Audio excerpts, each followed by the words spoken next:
If you had to lose one sense, which would it be? In Mod 16, we're going to be taking a look at the basic concepts of sensation and perception. Two vital concepts to this unit is that the brain processes and our senses are the window to the world. So how do we sense the world? There are two ways, biologically and psychologically. Our sensation is the biological. It collects information. Perception is how we interpret. It is the psychological.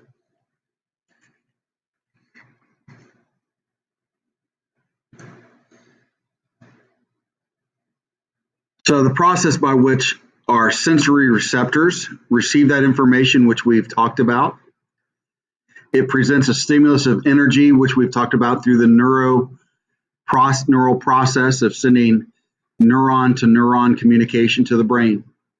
The perception is how we organize that information, put it into ways that our interneurons will communicate back to the motor neurons. And that's how we recognize meaningful objects and events. So how do we do that? There are two ways in which we process that information. To interpret what our senses detect. One way is bottom-up processing. The other is top-down processing. Bottom-up processing is used when there is no prior knowledge to anything. So this is all new information.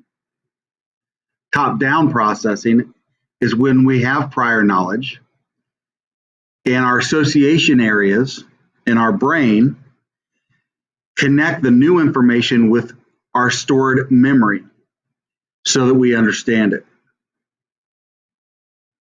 So these are the two ways in which we process information. Can you imagine without any memory that every bit of information we have, we would use bottom-up processing? That is a lot of work. Every experience that we have, whether we've seen it before or not, we would have to use bottom-up processing because we had no prior knowledge.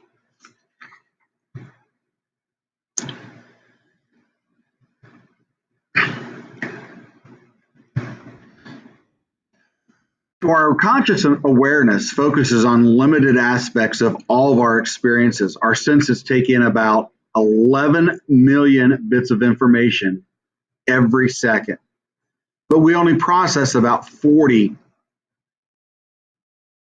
Unconsciously, we take in the rest. And this is what we refer to as dual processing. So what happens is that we become selectively attentive. We only focus on a particular stimulus when there's a whole bunch of stimuli around us. Although we are surrounded by sights, sounds, smells, and tastes, we only have to pay attention to just a few at a time. So our unconscious takes in the rest. And that's why if you can ever reflect upon something that you go, I don't ever remember hearing that, but why do I know that? It is because our unconsciously took it in. Now think about this for a second, is who would struggle with the ability to selectively attend? That's right.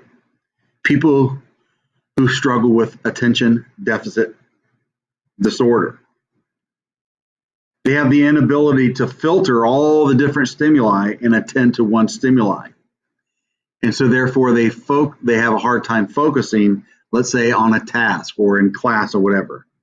They shift from one stimuli to another, back and forth, until they're demanded to focus in a situation.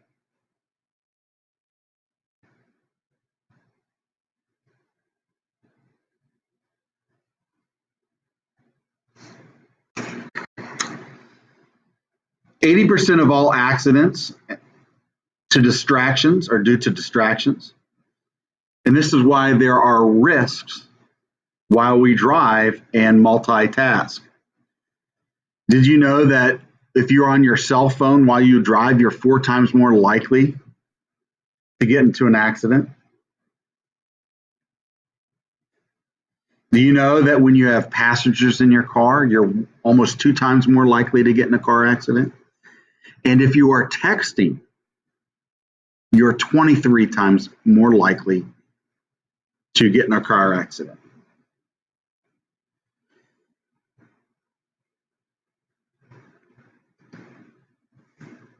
That is how selective attention is related to our accidents that we have.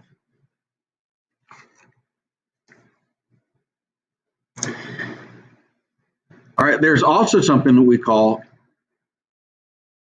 inattentional blindness. We fail to see objects in our surrounding, and so therefore we don't see particular stimuli that is in our surrounding. There's also change blindness. This is the idea of out of sight, out of mind. Choice is an implicit association which we can lead to prejudice and discrimination. Harvard actually found how our unconscious association levels lead to choice blindness. That sometimes we don't even pay attention to things because we choose not to. Now, one important concept to sensation is what is known as transduction. This is the transference of information from our senses, neurotransmitting so that our brain can understand. So we convert that sensory information into another form that our brain can interpret. And this is where we receive information, we transduce that information, and then again, we send that information back out through our motor neurons. In 1888, Joseph Jastrow discovered that there are lapses in our attention when we are slightly fatigued, and other psychological changes can cause fluctuations in what is called the absolute threshold.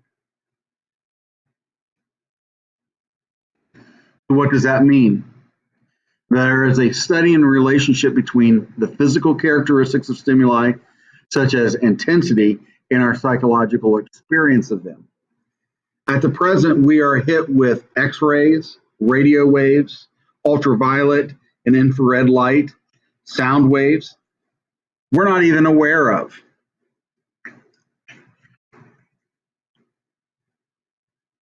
To some stimuli, we are very sensitive.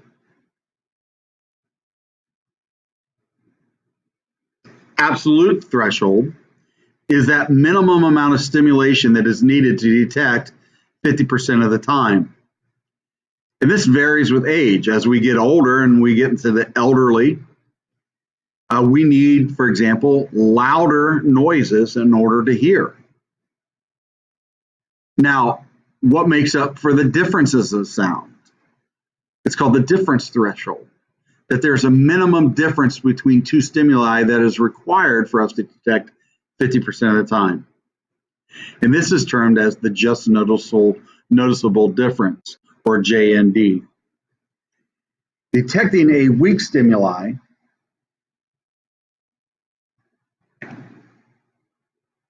we rely not only on signal strength, but also on our psychological state. What it does is it forces us to notice the differences. For example, for us to notice the difference between two lights and their difference, there needs to be an 8% change. If we are to notice the difference in weight, there needs to be about a 2.1 pound difference, or in frequency, a 0.3%.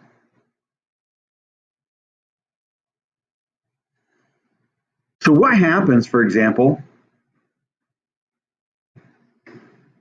when we are in heightened situations, like we're in war?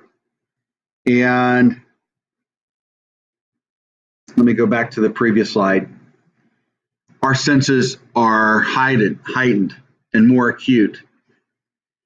And so even though we may be tired or exhausted, we're still able to hear things because we're in a heightened situation. Or once you become a parent, you may be deep in sleep, but you still wake up when your child cries or makes noise. Those kind of situations are when we're more acute in understanding those things. The signal detection theory. In life or death situations, like I said, a war situation, Iraqi soldier who is very fatigued, or a parent who is very tired, can hear their baby crying. This is when we're able to detect the presence of faint stimuli in a background stimulation. What it depends on is two things: the strength of the signal, how loud that sound is, or how bright the light is, or how heavy to the touch, and our psychological state, our experience, our expectations, or our motivation, or how alert that we are.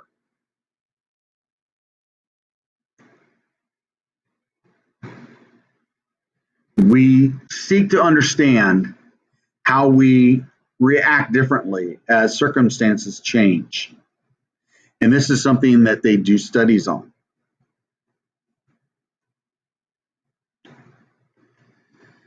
One of the terms that you'll find in this unit deals with sensation and perception is what is called the Weber's law. We're able to tell the difference between the degrees of stimulation. Two stimuli must differ by a constant minimum percentage. And this is what I talked about earlier. This is an example of what we call the Weber's law.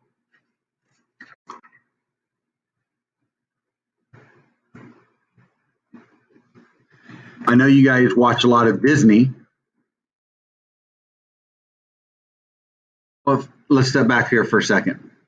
Here is an example of the Weber's law. As you go through this slide,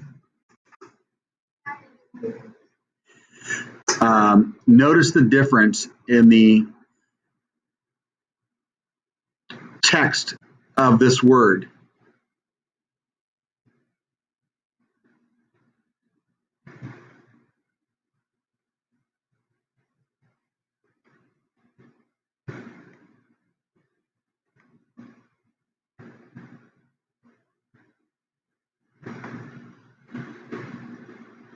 Notice as the lines went forward, the text got larger. That is an example of Weber's law.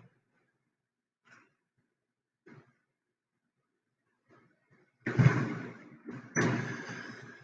right, back to Disney. Have you ever heard of subliminal messages?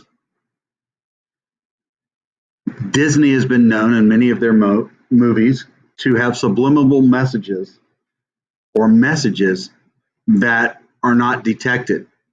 That when you go back and watch, when you've been told, then you are primed to see the information or hear the information. We cannot consciously sense those subliminal messages. Without our awareness, these stimuli have extraordinary suggestive powers.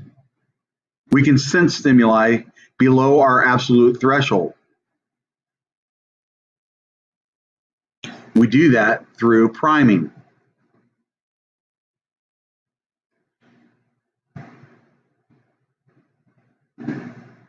Priming is the activation, unconsciously often, of certain associations. And so we're predisposing one's perception, memory, and response. An invisible image or a word can prime for a later question. And why subliminal messages, like in advertising, may not work, priming does. Much of the information that we process occurs automatically, out of sight, out of mind, and off the radar to our awareness. After constant exposure, to the stimuli, our nerve cells fire less frequently.